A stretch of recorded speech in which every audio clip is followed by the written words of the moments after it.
Good morning, dear students. Get ready for SST class. Yesterday we have read about the governor and its powers, and today we will read about chief minister and its power. So, before going to start our topic, first of all, write down today's date on it.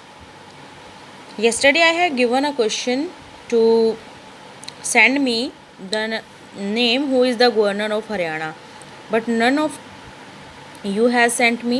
Why? Please reply all the questions that are asked from you. Let's start the next topic. The leader of the party which wins the majority of seats in the state elections becomes the chief minister of the state. तो जो party state election में win करती है उसका जो leader है वो किसे बनाया जाता है? चीफ मिनिस्टर को बनाया जाता है और वही स्टेट का भी हेड बनता है. He is the real head of the state and also the highest dignity of the state. वो रियल हेड तो है स्टेट का, उसी स्टेट में सबसे ज़्यादा डिग्निटी यानी कि डिग्निटेरी, वो सबसे हाईएस्ट सम्मानीय पोजीशन पर भी होता है. The chief minister holds power for 5 years. तो चीफ मिनिस्टर जो है वो 5 year तक अपने पोस्ट पर रह सकते हैं. There are some example of chief ministers like Arvind Kejriwal is chief minister of Delhi, Yogi Adityanath from Uttar Pradesh, Jairam Thakur from Himachal Pradesh and Mamata Banerjee from West Bengal. Now let's read about the powers and functions of the chief minister. Hope so you are familiar with the chief minister of Haryana. Please tell me about this answer. The chief minister holds a pivotal position in the working of the state government. तो एक बहुत important role play करते हैं chief minister state government में. कैसे? Let's He has the following responsibilities. The chief minister aids and advises the governor. सबसे पहली उसकी जो रिस्पॉन्सिबिलिटी क्या है? एक तो वो हेल्पर है और एडवाइस भी करता है किसको? गवर्नर को. He communicates to the governor all decision of the council of minister. Council of minister के जितने भी डिसीजन लिए जाते हैं उसके लिए वो गवर्नर से ही डिस्कस करते हैं. Second, he has to furnish such information relating the administration of the state. Even की स्टेट की जितनी भी इंफॉर्मेशन होती है वो सारी उनके पास होती है. As head of the state cabinet the chief minister advises the governor on the appointment of minister. तो एक स्टेट के हेड के रूप में जो चीफ मिनिस्टर है वो गवर्नर को मिनिस्टर्स की अपॉइंटमेंट पर एडवाइस भी करते हैं. यानी कि जो अदर मिनिस्टर चुने जाते हैं उसके लिए भी चीफ मिनिस्टर अपनी एडवाइस देते हैं गवर्नर को. The chief minister can reconstruct his ministry as and when he likes. तो ये पूरा हक है चीफ मिनिस्टर को कि वो किसी भी टाइम अपने जो मिनिस्टर हैं उनको उनकी पोस्ट से हटाकर उनकी जगह पे नए लगा सकते हैं जब भी वो चाहे. He may ask any one of his colleagues to resign. वो अपने किसी भी क्लीग को किसी भी वक्त रिज़ाइन देने के लिए भी कह सकते हैं. It is he who controls the agenda for the cabinet meeting.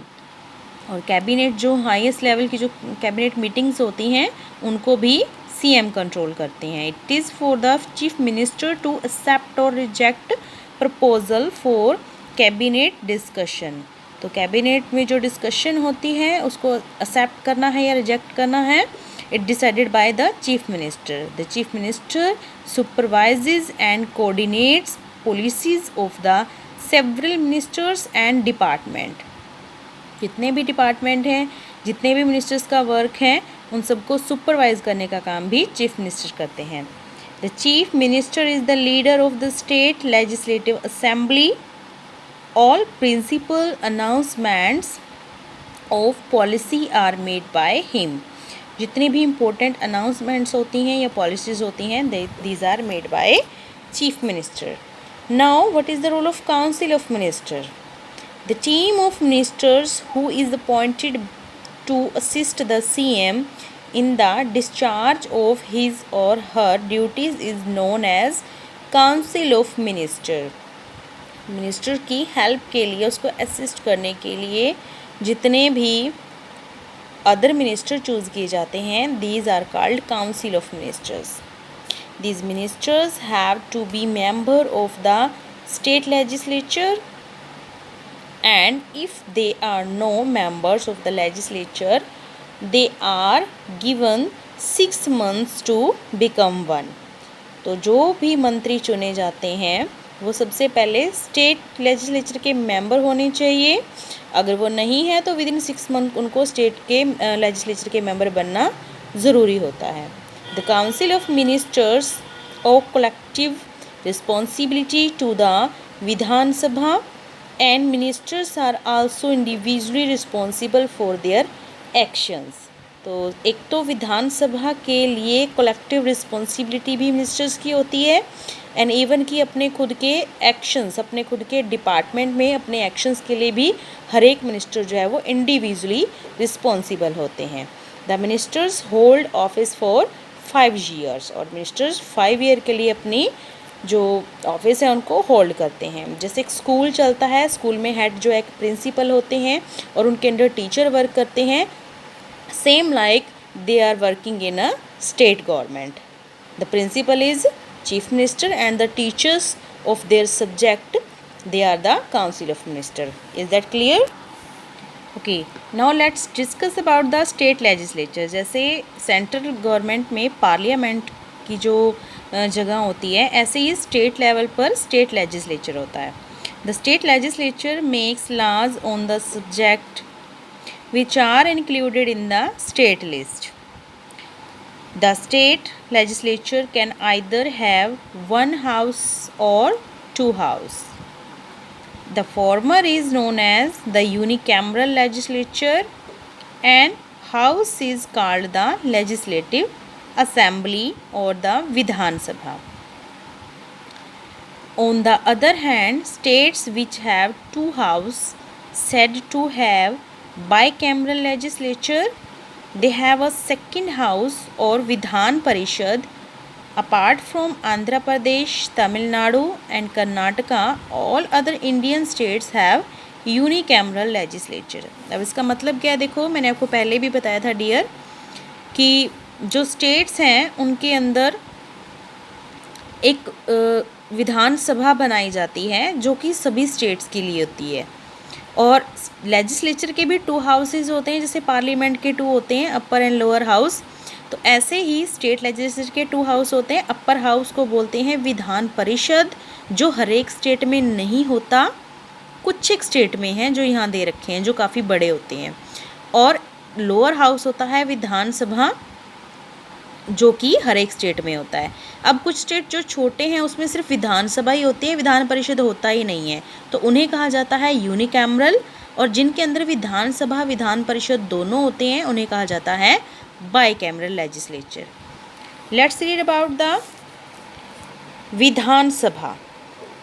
The lower house of the state legislature is known as legislative assembly और the Vidhan Sabha. Members of the Vidhan Sabha are directly elected by the people and are called members of Legislative Assembly. In short form, we call them MLA. Each constituency of the state has 1 MLA. Every state doesn't have equal member of MLA. मतलब हर एक state में एक जितने MLA नहीं होते, किसी में कम और किसी में ज़्यादा होते हैं according to their size.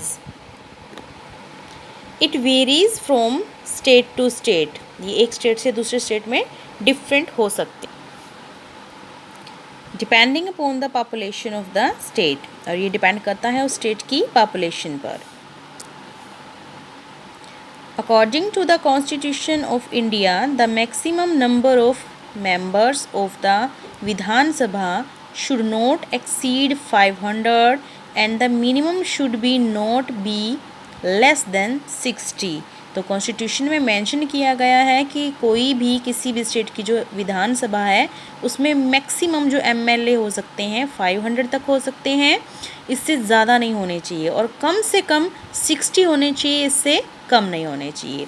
Now presiding officer, the speaker is the presiding officer of the Vidhan Sabha, मतलब जो पूरी विधानसभा है उसका जो हेड होता है, जो उसको उसकी मीटिंग को हेड करने वाला होता है, that is called the presiding officer, और वो कौन होता है? स्पीकर।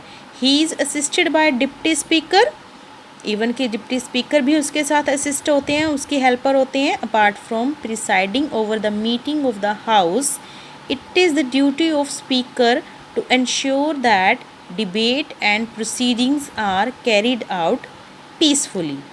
तो डिसिप्लिन मेंटेन करना और जितनी भी डिस्कशन है या डिबेट है वो पीसफुली चलें, इन्हें मेंटेन रखना स्पीकर की ड्यूटी है। It is within the power of the speaker to take action against members who do not maintain order.